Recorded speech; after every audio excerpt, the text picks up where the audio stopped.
Go. Hello, everybody. Welcome to Sweet 16. We have made it to our 16th podcast. I hope everyone's doing all right. I asked for a lot of things on this podcast. Some of them I got, some of them I haven't as of yet, but we're going to find out and see. Thanks again for joining us. We're going to talk about a lot of things going on in baseball, including a team that is on right now, the Washington Nationals, who are up 2-0 against the Kansas City Royals at the top of the fourth inning. This Nationals team is very fun to watch, very surprising. We're also going to talk about some two standout performances we've seen over the weekend. Specifically, The Miz absolutely destroying my Phillies. I should be upset, but I respect. And including PCA, who just 1 month ago flipped off an innocent White Sox fan and has had a reverse cycle. We're also going to talk about some other things around the league who we think has been really good. It's going to be a fun podcast. Let's get this shindig on the road. What do you think, Frank? Um, I'd first like to open things with a statement from McGee and Associates. I consider myself a man of faith, and I feel like I've let the people down this week. A truly horrific scene was captured for many to see. Um, I was defeated by Alex in fantasy baseball, and for those who do not know, he is a man who auto sets his lineup every week. I believe that would lead him to being. It's almost too tough to say. God forgive me. That was his third win on the year, and I asked for a forfeit, and this was it. Making a public statement on the podcast, and I'm sure many of my followers are disturbed by this news, and they may lose faith in me and my validity when it comes to talking ball. I'm here to assure you that this week will rectify all mistakes as I am playing Max, and I think we know how this one's gonna go. So we'll be right back on track, and everything will be just fine. So those who listen need not worry, and those who do not need not worry either. So yeah, end of statement. Frank? Yep. You're fired. Okay. See you. Bye. Okay. We have fun. We have fun. We do have Yeah, I'm fun. We kicking do. your ass right now, bitch. What are you winning by like five? Yeah, it's called kicking your ass. Okay, bud. All right, let's simmer down there, Chief. Hey. Listen, all will come soon enough. All will come soon enough. Wait, what is that supposed to Anywho, mean? we got some ball to talk, don't we? I'm scared now, but yes, we have wall to talk. Yeah, we got some ball to talk. How would you like to begin this, Sir Maxwell of House Kilpatrick? First of his name, King of the Andals. That's for your Game of Thrones references. I want to start off with the Washington Nationals. This is a team we have not discussed very much. Um, as people may know who listened to our first podcast when we did, actually our second podcast when we did National League rankings, division by division, we did not have the highest hopes for the Washington Nationals. We thought that this was just going to come a few years down the line. But now with the new president of baseball operations, with the new manager, they seem to be rolling along. Right now, the Nationals sit at 38-35. They have a three-game winning streak. If they win tonight, they're going to have a four-game winning streak. They are right now fourth in the wild card spot. They are neck and neck with the San Diego Padres. Excuse me, folks. I just had a little Marco Rubio in case you people don't know who that is. For example, I think one of the players that are standing out right now is Brad Lord. He has a sub 1 ERA since mid-April. He's been one of the brightest spots in that Nationals bullpen. The pitching stats on the surface level aren't that great. There's not a lot of pitchers in the Nationals rotation that are really standing out, which, as we predicted earlier this year. However, their offense is looking quite good. As a team, their runs per game is 5.41. That is first in Major League Baseball. They have four. They're fourth in Major League Baseball with stolen bases, 10th in batting average, RBIs per game. They're number one at 5.18. They have the fourth highest slugging percentage. Their OPS is also at 4%. They have nine. They're ninth in home runs right now in Major League Baseball.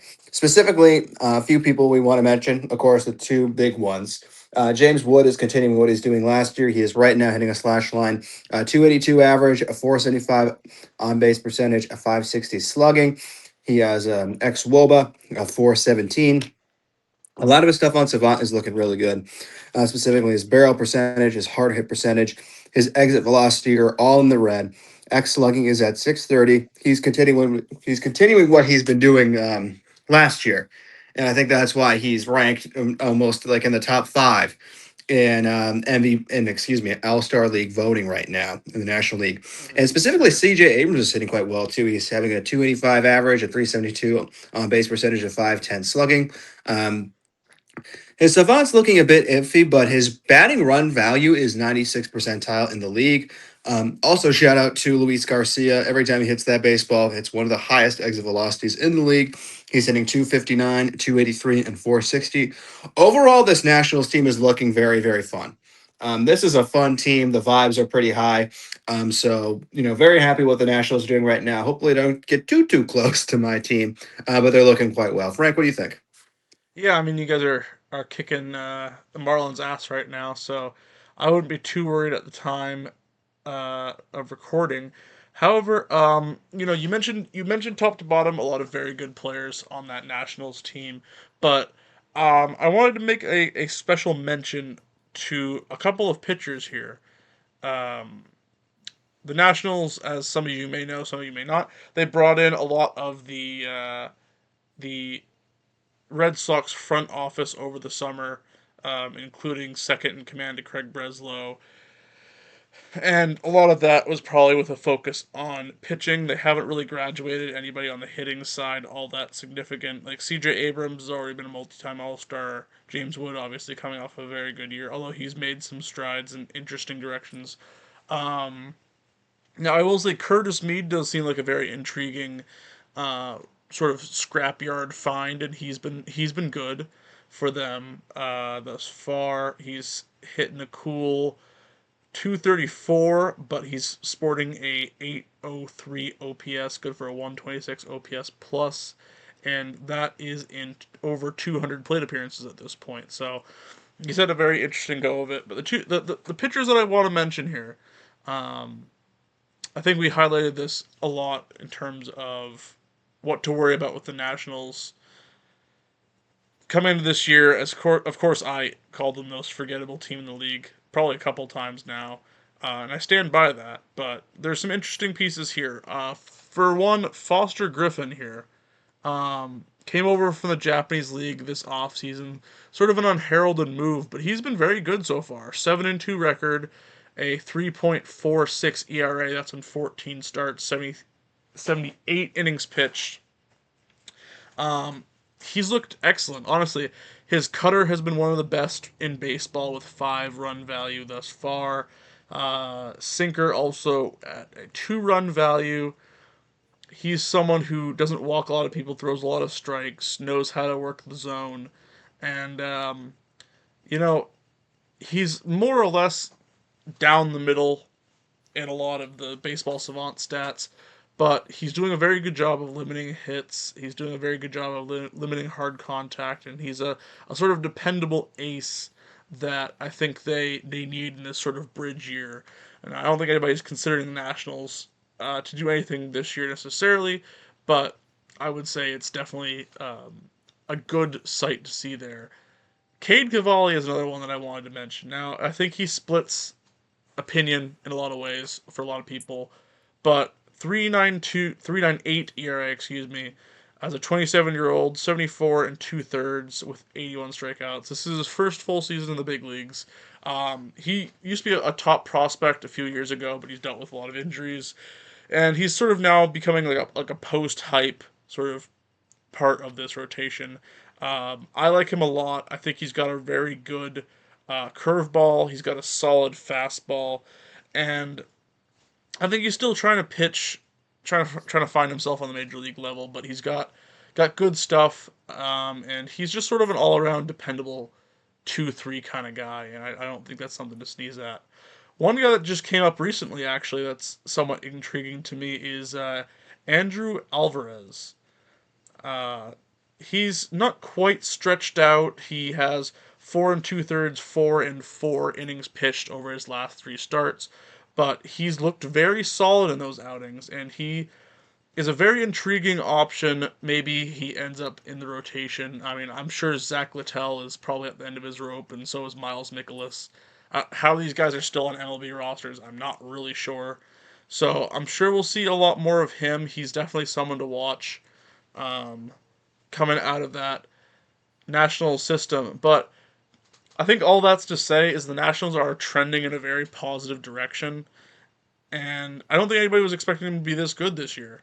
I thought they were interesting coming into the year, but I think they've sort of taken the spot of where a lot of people sort of thought maybe the Marlins could be this year.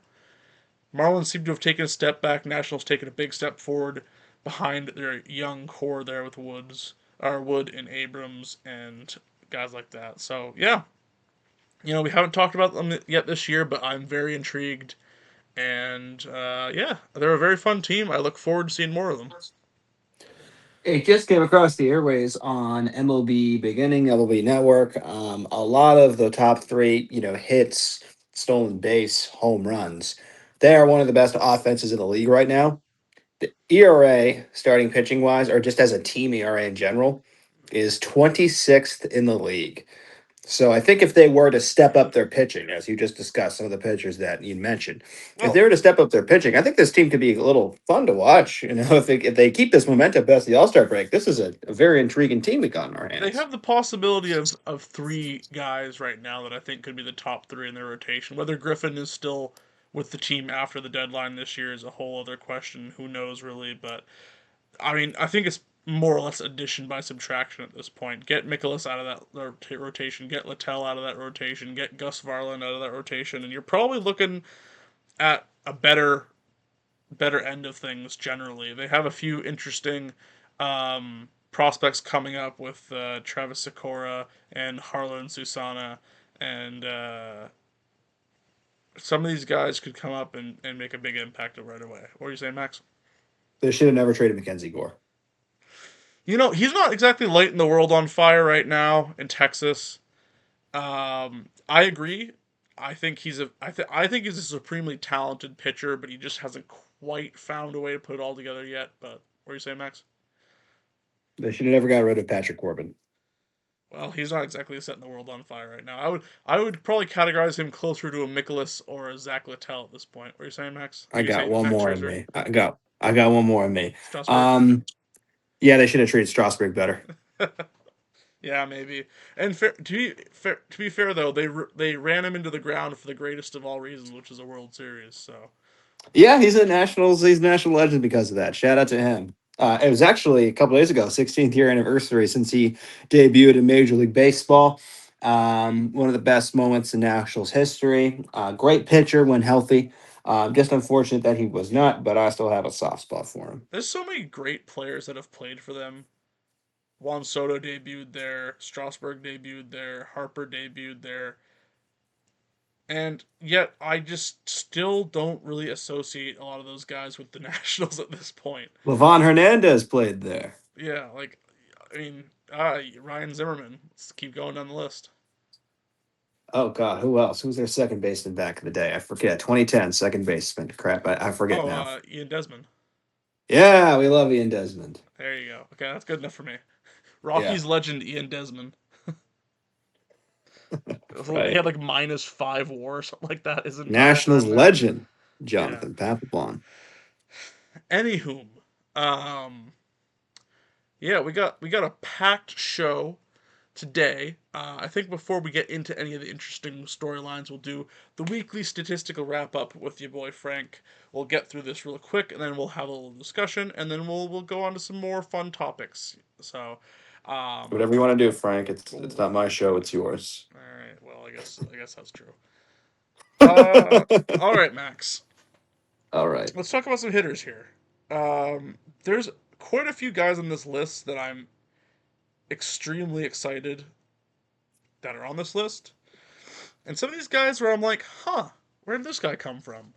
I could start off with Byron Buxton here, topping the charts, 1729 OPS for the week, 526, 571, 1158 slugging. We're talking 10 hits in 21 plate appearances, 3 homers, 6 RBIs, a stolen base, add a couple of walks onto that. He had an electric week. Max, what is it about Byron Buxton that keeps us coming back? What is it about Byron Buxton that makes us want everything from him? Buddy, this is 2014 Byron Buxton we're seeing. I am so happy. This is who This is me and 2025 the Byron Buxton. hey, this is who me and the players were emulating back in the day, back on the playground. I mean, it wasn't we. Actually, no, we were 15. Never mind. Back on the Foss Field, we were mimicking these Back people. when you were, yeah. But no, I think there's a reason why the Twins drafted him number two in 2012. I remember that very well. The promises of that Byron Bucks can be. It's just so unfortunate that there's been a lot of injuries that have hampered his career. I swear to God, if he was not injured, if he did not have these injuries, we would be looking at a Hall of Famer right here, certified Hall of Famer. There's still He has time. been it's just a matter of time. And I do think that it's great. I think a healthy Byron Buxton proves that he is legit that dude and the one of the best, if not one of the best outfielder in the game of baseball right now. Very happy. It's unfortunate that he's on a Twins team right now who they're not doing horrible, but they're not winning a lot of games. And it's just unfortunate. But I Kyle think right Schwarber with the now home run. the electric you know, thing that's going on there, Yeah. short with a home run. I did see Peyton Tolley give up a home run. What was up with that? You don't care I don't anymore. think he gave up a home run. He gave up a home run. He gave up a double. He gave up a home run. Did he give up a home run? I saw that shit go over the monster. He gave up a home run. That's false. You know. Anyways, Byron Buxton, we love him. Yep. Very happy Actually, about him. When I saw him, me and my buddy saw him the night that we graduated high school. We were up on the Monster with a bunch of crazy drunk Twins fans, which was great. And in person, I have never seen a better arm in the outfield than Byron Buxton. Me and my buddy were stunned by some of the throws he was making. He was making like throws from second base, not even needing the cutoff man from that 420 sign out in the outfield to second base. I mean, he's got all back in the day, he had the five tools and he's got great power. He's got great hitting. He's still a great fielder. He's still got great well, speed. He's got the five you want to tools. talk about the Twins? Let's talk about another uber talented, injury prone player of theirs, Royce Lewis. Skipping down the list a little bit here, but 447, 476, 1053, 1529 for the week. Um, that is 21 plate appearances, 9 hits with 2 doubles, 3 homers, and 4 RBI. Um, this is just sort of an aside. He's one of my favorite players when he's healthy. And I know it's a bit of a rogue shout, but I just think Royce Lewis has everything in there to be an MVP candidate. And if he could just play a 162 all the way through and show the signs that we know are in there for him, it seems like the demotion to AAA set him on the right line here because he's been great since coming back. I have him on one of my fantasy teams actually, and yeah, I'm very excited to have him back. And I hope the Twins have some fun down the stretch. I'm not saying they're gonna be good, but Royce Lewis, Byron Buxton, Cody Clemens, just some guys out here hitting some balls. So another interesting character here that I wanted to point out here. Um, Tyler Callahan of the Pittsburgh Pirates. Sort of a rogue shout, but he had a stretch of 17 plate appearances with 6 hits, 2 home runs, 4 RBIs, and a triple. Good for a 1665 OPS. Now, not as many plate appearances as everybody else, but I'm not sure anybody saw this one coming. Uh, I'm not even sure where he came from. I feel like he's made his debut already, but interesting times. And yeah, I'm going to leave off PCA for now because I know we want to talk about him a little bit more in depth later on the show. But one last guy that I want to mention, one of my current favorite young players, just been an absolute beacon in San Francisco in a land of otherwise shit opportunities. I'm talking about Bryce Eldridge, Senior Sasquatch. 22 plate appearances with 8 hits, including a double, 3 home runs, 7 RBI, 5 walks to 2 strikeouts, a 471, 591 on base percentage with a 1650 OPS. This guy's only 21, by the way. 21.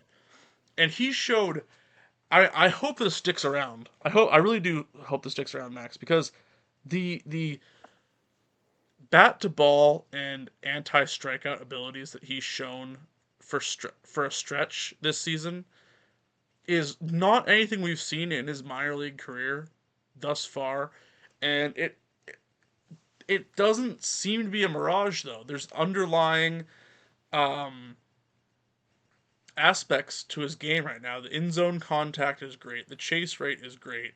The ability to make contact outside of the zone when he does swing outside of the zone is great.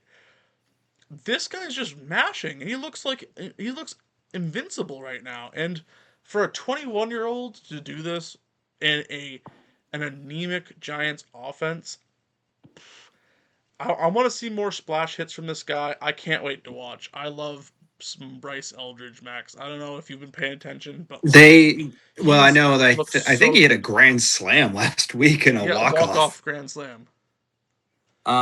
Yeah, they need that. They need the Giants need all the offense. They need they really need that offensive help. That's like the one team in the league that really needs the offensive This help, guy being in the could be a division future they're at. superstar in the making, though. That's all I gotta say. Yeah. Like this guy could be legit, like top 10 hitter in MLB legit. So here's to that. I hope he does He's up. well. He's actually up at the plate right now. Bases loaded in Atlanta. Oh, let me tune in. Yeah, we're gonna watch in, folks. All right. There goes A live Holmes with AB. the pitch, and the ball is low, and it's a curveball, 82 miles per hour. It is pouring in Atlanta.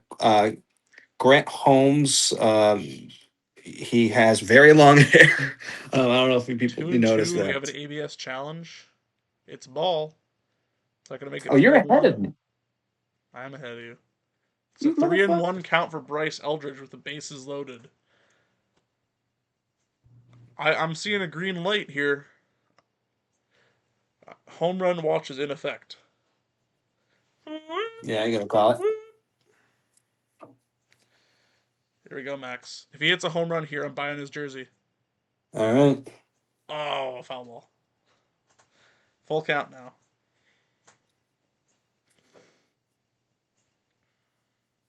Okay. I'm sure this is very entertaining podcasting for the folks at home, but It really is. We are very all hardwired into right, the game. You are like here comes delivery. 3-2. 10 seconds. You're like 20 seconds Oh, ahead of he me. walked him. That he Oh, bounced that up. Brilliant at bat from Mr. Eldridge there. up another RBI right there. Couldn't be any All more right. proud of my boy. All All right, right. Who else are we gonna speak pitchers on out? max. Pitchers max. Oh no. Um, for those who can see, by the way, Byron Buxton, hitter of the week. You can see it up top there. Pitcher of the week, on the other hand, though, former Red Sox legend, current St. Louis Cardinal, Dustin May. 15 innings pitched, did not give up a single run. Only 5 hits allowed, going on with 15 strikeouts. 2 wins, of course, one of which being a one hit complete game masterpiece against the Padres. Max, what are you seeing from Dustin May that gets you all giddy inside? Well, I don't know if I'd go that far, but if that's how you want to view it, then hey, I don't judge. I don't judge. But anyways, he has avoided eating salads, which have fucked up his stomach.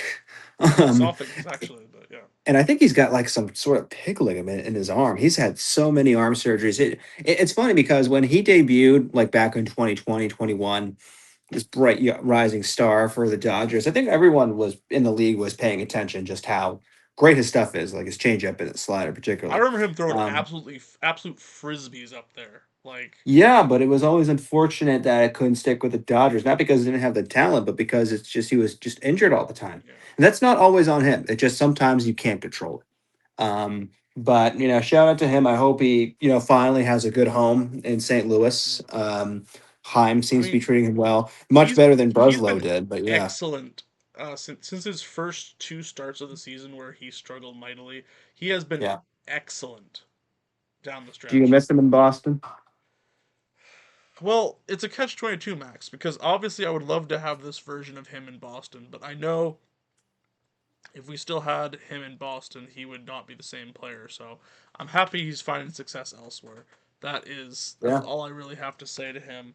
Um, he's obviously doing this off the back of his sinker and sweeper. That's sort of what he came up with. A little bit more of a cutter back when he debuted, if memory serves. But honestly, like I've always been a big fan of Dustin May. The talent's always been there. I remember when he had his massive red afro, and everyone was ready to anoint him as the guy with the filthiest stuff in the game. But yeah, honestly, like let me just read you these stats here really quick, Max.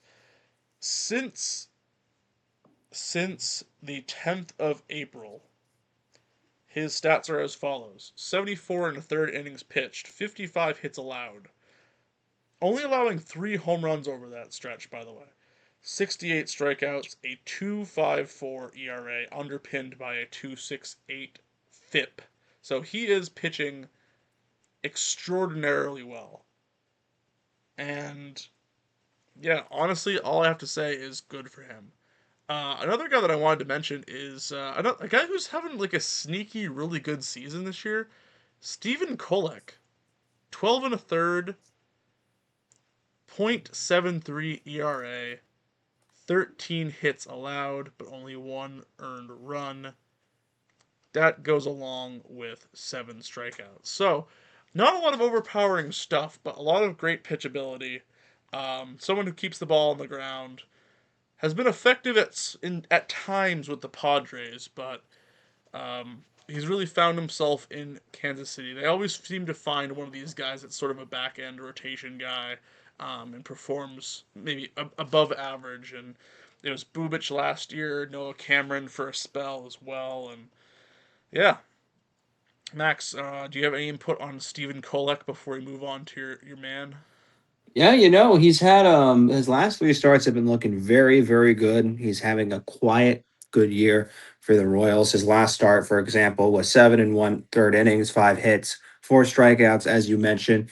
His sinker is looking really good. He's able to keep it low in the zone. Guys are, barreling on top of the baseball. He's producing a lot of ground balls. He doesn't have a lot of balls hitting the air, which is great for a pitcher. And he's got phenomenal control. Specifically, his last three starts, He's been pitching like Yeah. each 7 innings, not giving up many hits, not giving up many walks. He just got very, very good control. And he's been looking great for the Royals. It's really one of their biggest bright spots on the year. The Royals, as a team, are not looking too great, but the besides Bobby Witt and obviously They're not doing great in a lot of ways, but they do have great infield defense. they really do, especially with Bobby Witt. But yeah, no, I mean, he's been having a really solid year. Yeah, absolutely. Another guy, obviously, Zach Wheeler, having another great week. Do you have anything to add on to that, Max? This is just a classic Zach Wheeler start: 6 innings, 2 hits, 9 strikeouts. It's great. I will never get tired of talking about it, but it's going to be the same talking points. I mean, Mm, incredible to come back from that situation he was in. A lot of people were doubting.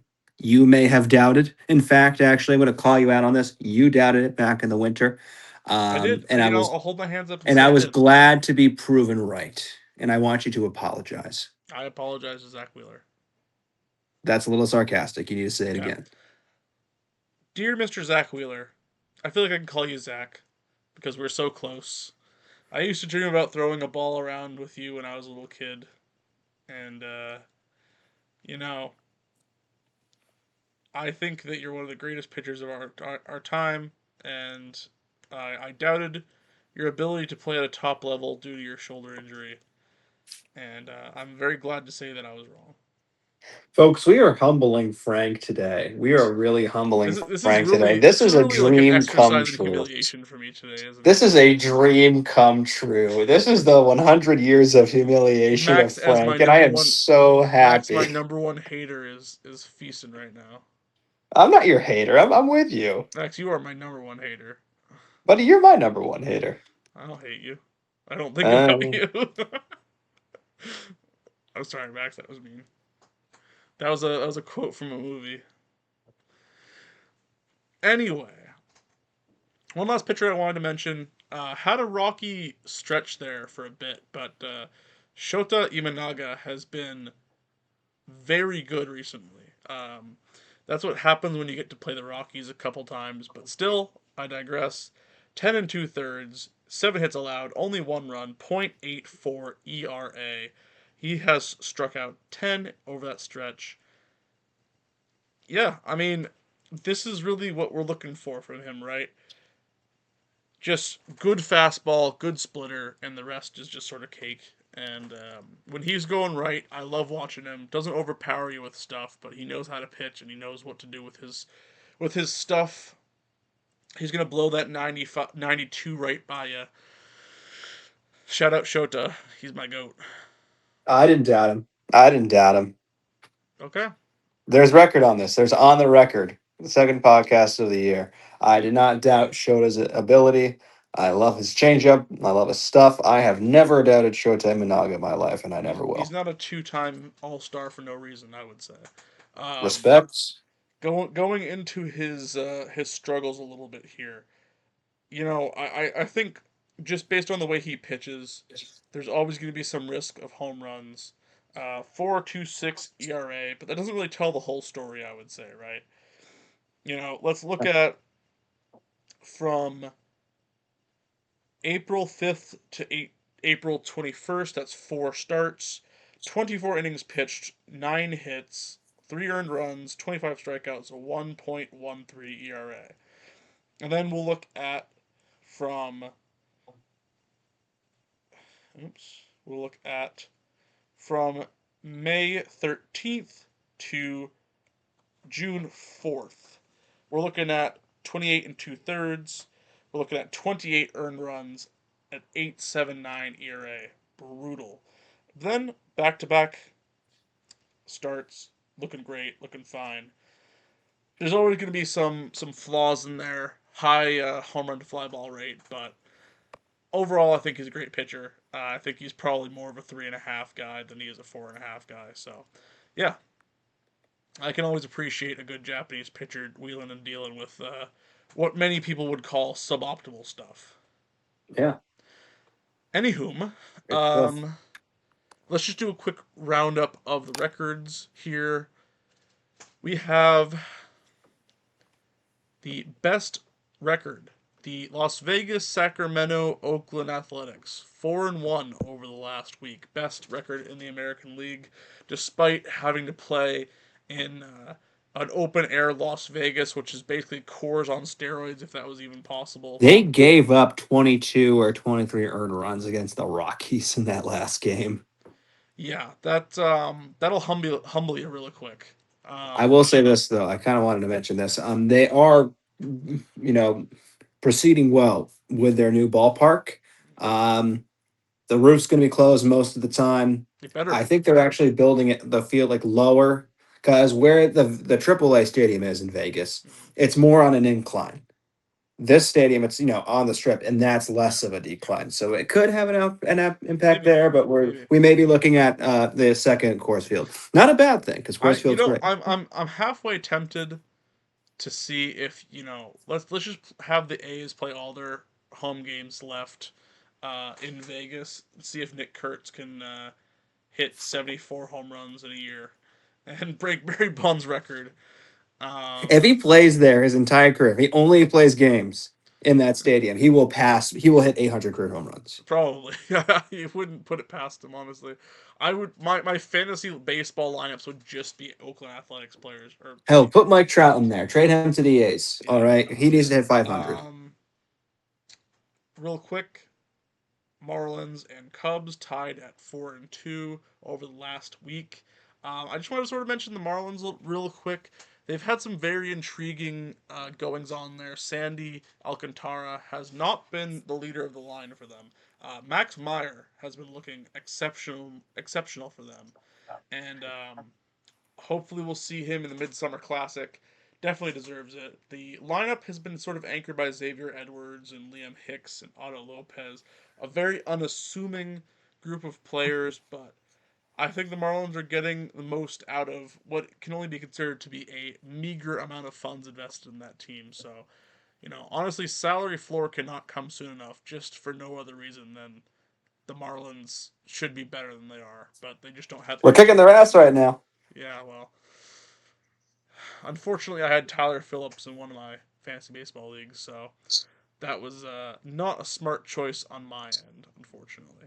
But Max, I think we've talked enough about baseball as a broad concept. Let's drill into some All Star game numbers here, some All Star voting numbers to be precise. And I will say the results are interesting. Um, there's some times I look at this where I'm like, oh, the fans actually kind of got this one right.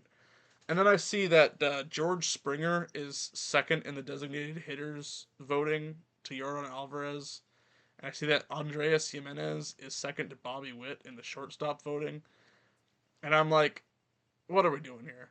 Like, why don't we have closed ballots here? That's what I want to know, right? Why does every team have to have someone that you get to vote for on the ballot? Why can't it just be like, if you don't have over this many plate appearances in a year up to this point, you don't get to be on the ballot? Why is that so complicated? George Springer has played about 10 games this year. Like Alejandro Kirk. Alejandro Kirk, who's played 5 games now, 4 games even, is second to Shea Langeliers in catcher voting in the AL. So why the hell is he even on the ballot? Look, Blue Jays fans are gonna vote for Blue Jays players. Why are we enabling them to such a degree here? Why are we letting them even have the option to vote for Alejandro Kirk? He's had like 10 at bats all year. Like, I think this is on the MLB more than it's on the the fans here. I don't know what your thoughts are, Max. Let me hear him. That's because Canada doesn't know jack shit about baseball. That's no. You're wrong. Wrong. Peyton totally just give it back-to-back home runs. I love life. Oh, what happened to him? I thought he was good. Game's off. Watching big inning. But what's some Um, FIFA? before we get too far into the weeds here, let me just run down the let me just run down the overall um, vote ballot here. American League, the All Star ballot looks like this. DH Yordan Alvarez, Shea Langeliers is catching, Vlad Guerrero Jr. at first, Ernie Clement second, Bobby Witt Jr. shortstop, Junior Caminero at third, Bellinger, Trout, Judge outfield. I don't think that's an abomination. I think there are definitely better options than Guerrero, i.e., Ben Rice. Like, what are we doing, Yankees fans? You can't even do this shit right, you fucking idiots. Aaron Judge, who's probably out at least till September. I mean, I get it, but he's not really having that great a year. I mean, I think there's better options out there, but I'm picking nits. I don't think that this is a terrible roster overall. National League is a little bit more interesting, but I think is also a little bit more defendable here. DH Otani, of course, catcher Drake Baldwin, injured right now, but still had a very, very good year before he got injured. Freddie Freeman at first, Ozzy Albies second, CJ Abrams shortstop, Max Muncy third, our boy B Marsh in left, Andy Pajes in center, and Ronald Acuna Jr. in right. Now, again, another right fielder with obviously superstar cachet, but currently injured. Again, I think probably could have done better, but at the end of the day, I don't hate the leaders. It's everything else that I have a big problem with, if I'm honest. So, yeah. What do you say, Max? Whoever is voting for Trey Turner at shortstop, please stop. Please stop. He's not good. He ain't good this year. This is a man. We'll talk more on Thursday. But this is a man who is playing so poorly that Don Mattingly is like, yeah, we might need to bench him a couple of games. Wait, what are we doing? Stop voting for him. Mm-hmm. There's other people to vote for. Yeah. A couple more Also, one questionable more second place vote on getters on here. on a with a pitcher for the likely starting for American pitcher. I just want to say it's Cam Schlittler. Let me just apologize to you, Frank. Cam S. Hitler. I didn't realize he was actually a big piece of shit. He's a big piece of shit. I What have never I been knew. saying this whole time? This is a pitcher. He goes on. He's saying, "Oh, the Blue Jays, they're easy to rage bait." Buddy, they whooped your ass in the ALDS. What are you talking about? This is just a brain rot. This is like fucking our buddy, like who's on the game. He's like, "Oh, John Pork, let me do this." Like, fuck off. Mhm. You come back to Southie, it's on set. No, I'm kidding. I'm not gonna go that far. Yeah. Mr. S. Hitler. He's a very talented player, but at the end of the day, he really is not the smartest guy. And I have two things for him to do. He needs to sit down and shut up.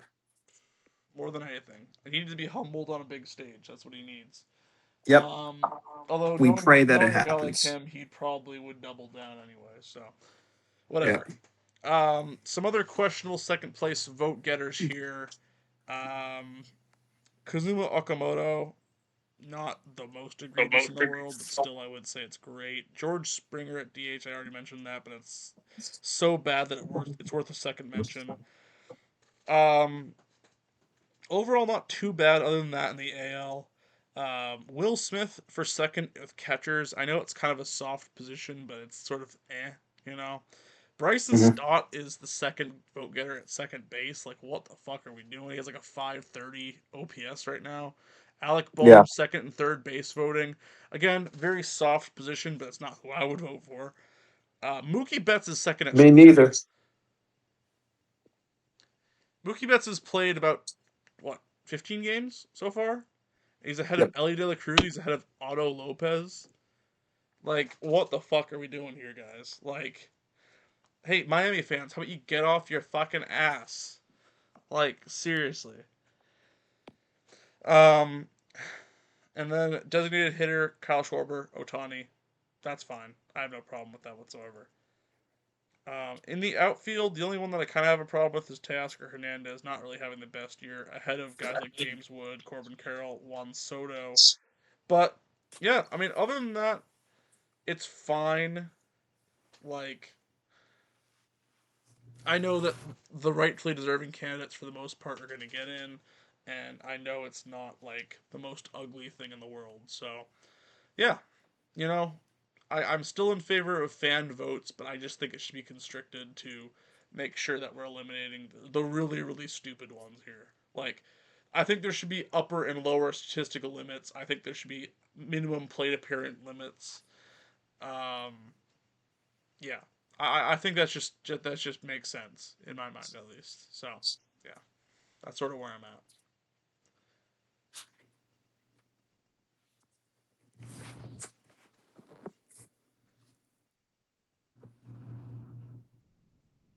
Yeah. Anywho, what are you saying?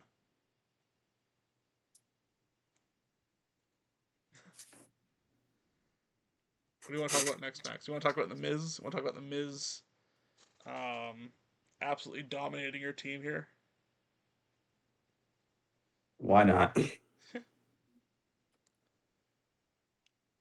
He had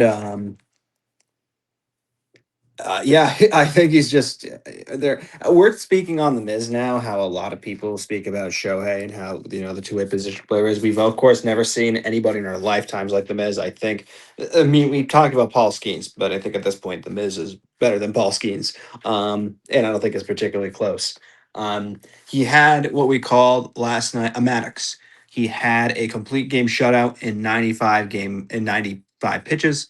He only gave up one hit, 15 strikeouts, zero walks. He averaged on here and he got a 104.5 mile per hour fastball. That's the fastest ever for a starting pitcher ever recorded.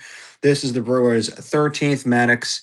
The strikeout that he had, 15 strikeouts, is the most for what we consider a Maddox. And what's a Maddox? It's visually basically whenever someone throws a complete game, gives up one hit, um, no walks, and you pitch less than 100 pitches.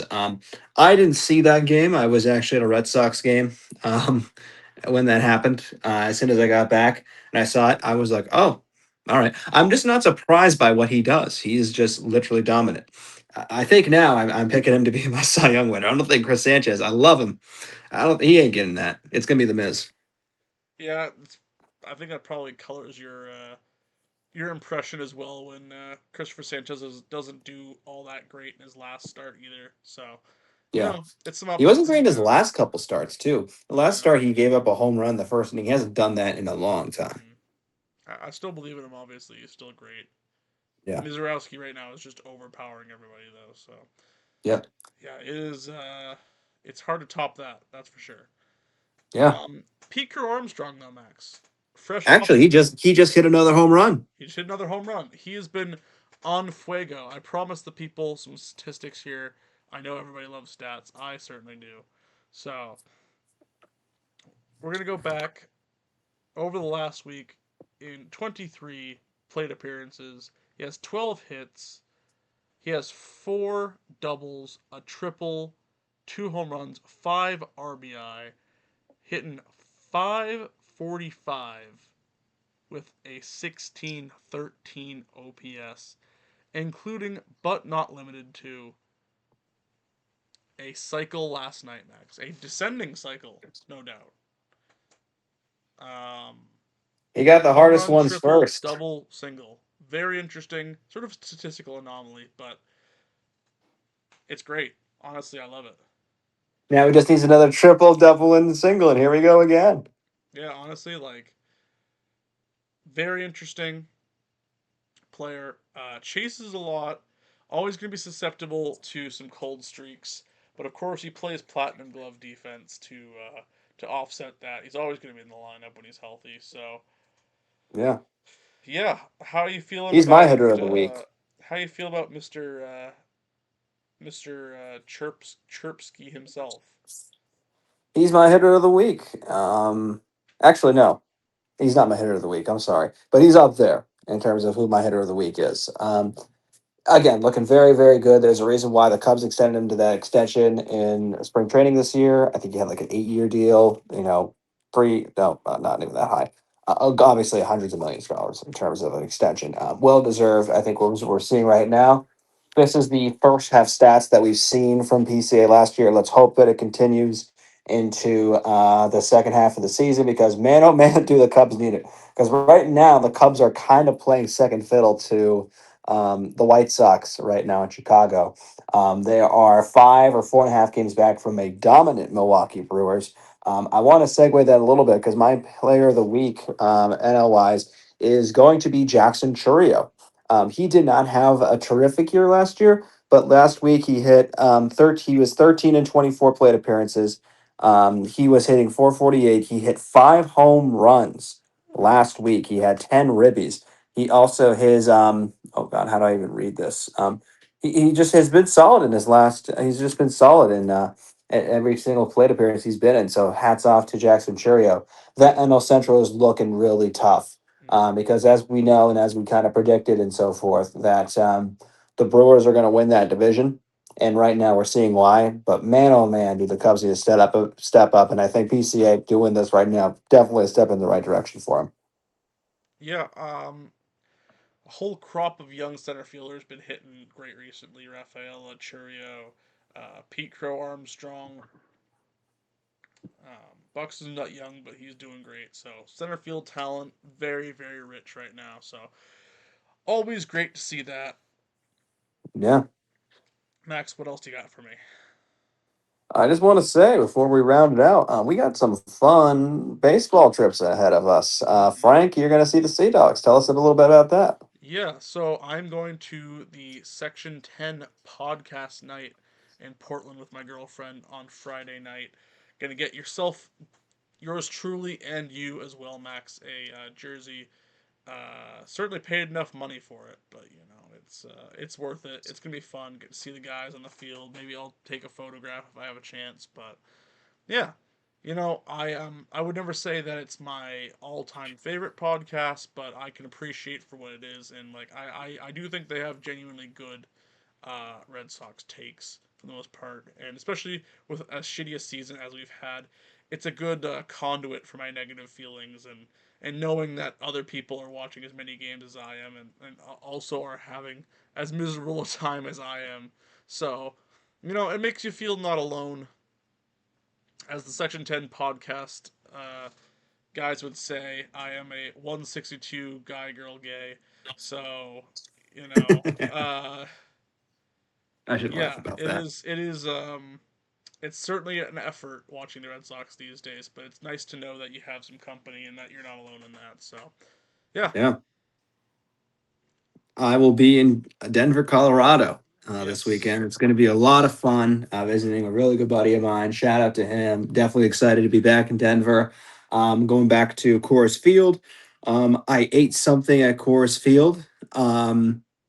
You may guess what it is. You may have seen it in an Office episode where Dwight sends Michael out going when he goes to Denver. Spoiler alert. I will not eat those things ever again in my fucking why life. not? What was so bad about it? They didn't taste very good. No, No, really. Like, what does it no. taste like? I'm Uh, curious. well, they tasted different, Uh huh. Uh huh. and I was not a fan of those. I had one bite. When in Rome, when in Was it a Denver. texture thing? Was it like a size thing? Was it like a flavor thing? All of the above. Yeah, but we ain't eating that again. We're gonna drink a lot of Blue Moons. Whenever I'm We're gonna out in drink a lot of Colorado with you and Jack, I'm gonna have to try one though. Jack. If you're hearing this, I'm game. yeah, but no, it's going to be great because going hiking a lot of course, but I'm very excited for the Rockies game because the Pirates are in town and it's a 50-50 probability if Skeens is going to pitch. He might pitch that Friday, he might pitch that Saturday, so I might see Skeens pitch. So that's going to be a lot of fun. I had a lot of fun last year. The Colorado Rockies have a truly amazing facility Mm. in Denver. It's one of the And best in their the team's league. kind of fun too. Their It's team is low kind of key. fun, and even when they're bad, even when the team is not very bad, is not very good, Rockies fans still show out. There's an appetite, of course, for baseball in Denver, and it's because the teams that come in are fine. They have some fun players that I like to watch, and it's overall a great time. Um, Not a lot of tourists go to Denver to see it, unlike a certain team in New England. Shout out to my boy Cole Carrig, by the way, Shout out to my boy Mickey Moniak. He the will former always be Ranger my right now. boy. Yeah. Anyways, that's all I got. That's all I got. I Yeah, I wanted to mean, I am shout out. certainly satisfied. We've said all we need to say. I have a Red Sox team to watch lose, so you know. And catch us a couple days from now on Thursday. We will be talking about the Red Sox. We will be talking about the Phillies. We will see if either one of us have a rant on our hands. One of us is, a little upset that we lost a series in Milwaukee, but not surprising, in my opinion. Definitely going to be a fun listen. So definitely tune in, listen, watch wherever you get it. If you're walking around with your YouTube and if you don't want to see my face but hear my voice, I completely sympathize where you're coming from. Just, turn your phone off. You got YouTube Premium. Listen to us as a podcast. Always good there. Absolutely, many ways to listen, many ways to watch. So please do it, and we love you all.